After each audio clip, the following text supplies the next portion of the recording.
Dalawang mahalagang event ang naganap noong nakaraang linggo sa Queen City of the South, Cebu City.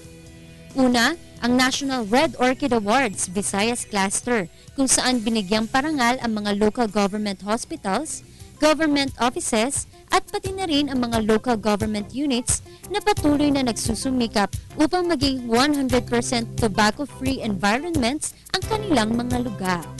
Pinili ang mga nanalo ayon sa kanilang pagpapaigting ng mga hakbang sa pagpapatupad ng 100% tobacco-free environment alinsunod sa panuntunang Empower ng World Health Organization.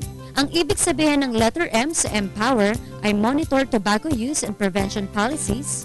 Letter P, Protect People from Tobacco Smoke. Letter O, Offer Help Tobacco Use.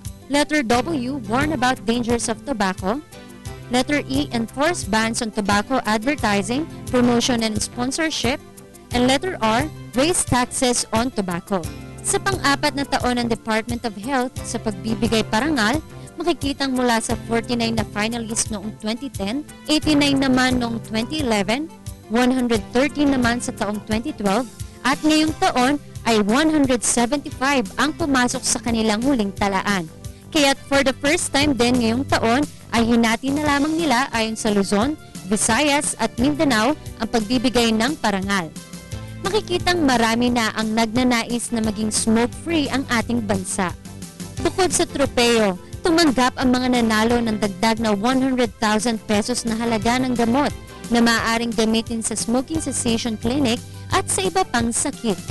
Inilunsad din ang 3rd ASEAN Dengue Day sa Cebu City Hall sa pagsisikap na maibaba ang pagdami ng dengue cases sa gitna ng pagtaas sa mga kaso sa Visayas at Mindanao.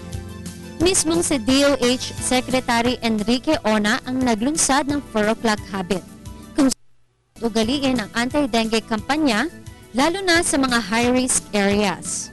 Ito ang lugar kung saan mahina ang pagsasaayos ng mga basura at meron ding maling pag-iipon ng tubig. Ginaganap tuwing ika-15 ng Hunyo ang ASEAN Dengue Day kasama ang lahat sa 10 miyembro nito ay nagbibigay ng isang karaniwang platform para sa pakikipagtulungan at pakikipagpalitan ng bawat bansa upang mapigilan ang pagtaas ng kaso ng dengue.